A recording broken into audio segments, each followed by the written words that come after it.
Just the other day, Matthew at the Mayberry Book Club put out a video titled On Immoral Books, where he discusses books that are scandalous and transgressive and offensive. And he's going through, he's talking about this genre of book, which he knows a lot about, these French dirty books. And he talks about Guy de Maupassant and Voltaire and many other authors who I haven't read, authors that I know nothing about, but Matthew is like an expert in this genre, this subgenre. And he tells us from the beginning that he's building up to two different authors that he wants to talk about. And I only know who one of those two authors is. I know that he's building up to Marquis de Sade. And so there's like this dramatic drive behind this video that Matthew's doing, because he's talking about these authors. He's going through all these different authors and the kind of dirty, pornographic stuff they wrote. And we know we're going up the hill here, the track, as we build up to finally Marquis de Sade. And there's a great payoff in that video as he finally gets to that particular author.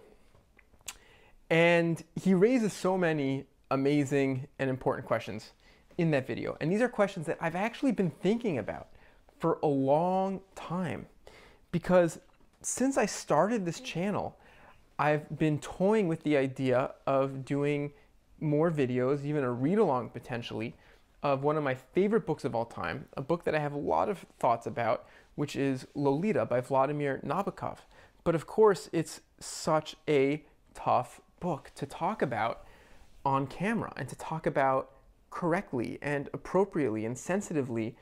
And so I've been struggling with these questions of cruel literature, of transgressive literature for just a long, long time. But I wanted to just stay focused and narrow in this video in response to Matthew's video, and just sort of ask the question, what is 120 Days of Sodom? Marquis de Sade's most famous book. What, if anything, makes that book worthwhile or interesting?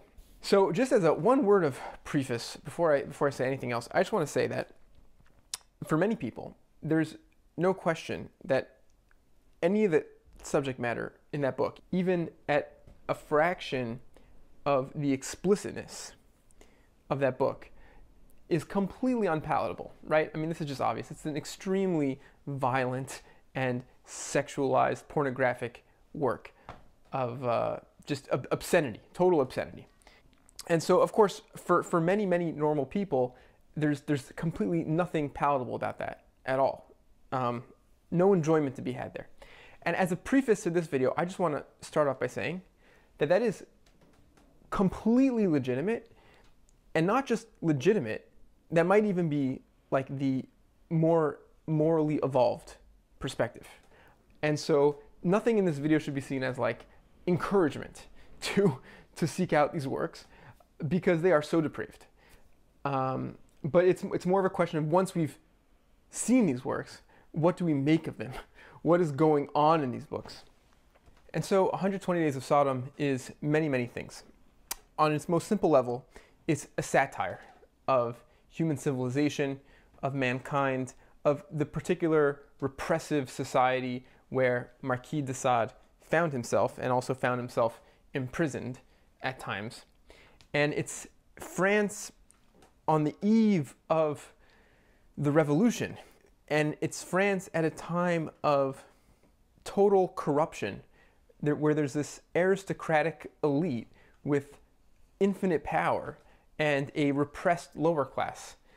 A grotesque, distorted, and against darkly satirical view of that world, of that society. And insofar as we might be sensitive to the fact that our society that we live in has an aristocratic class and has corruption and has mechanisms of repression, we might appreciate that kind of vicious, biting, over-the-top satire.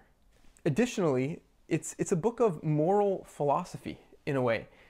I make in my mind a lot of comparisons between Marquis de Sade and Nietzsche, because I think in both cases there's like this throwing down of the gauntlet. There's this saying like, if we throw out God from the equation, where do you start? I think at points Nietzsche described his project, his goal of launching the human being beyond good and evil, of moving beyond our antiquated notions of what's right and wrong. And it gives us a food for thought. It's a starting point. It says, where do we go from here? You know, why are we not like this? In the beginning of 120 Days of Sodom, we meet one of these characters, these libertines, aristocratic people. This guy's name is Duck. And Sod describes him as follows, quote, "It was not just that he revered no virtues, but that he regarded them with horror, and was often heard to say that to be truly happy in this world, a man had not just to give himself to every vice, but always to refuse himself a single virtue, and that it was not just a question of always doing evil, but also of never doing good. There are many people," the Duck said, "who are driven to evil only when their passion drives them to it. Once returned from their waywardness, their tranquil soul calmly resumes the path of virtue, and thus spending their life flitting from doubt to misdeed and misdeed to remorse, they end their days no closer to knowing exactly what part they played on this earth. Such individuals," he continued, "must be unhappy, always drifting, always irresolute. Their entire life is spent despising in the morning what they did the previous evening. There is no need for me to restrain my tastes in order to please him. It is from nature that I receive these tastes, and I should offend her by resisting them. If they are wicked, it is because they serve her purpose. In her hands I am nothing but a machine for her to operate as she wishes, and there is not a single one of my crimes that fails to serve her. The greater her need, the more she spurs me on. I should be a fool to resist her." This is actually not the first video I'm making on this topic. I do have one other video on my channel from about a year ago. The title of that video is Societies of Blood and Societies of Violence, where I talk about 120 Days of Sodom, and I give a different theory about why I think that book is important. And I'm intentionally not going to mention that idea in this video, so if you're curious, you can maybe think of that as like a part 2 to this video.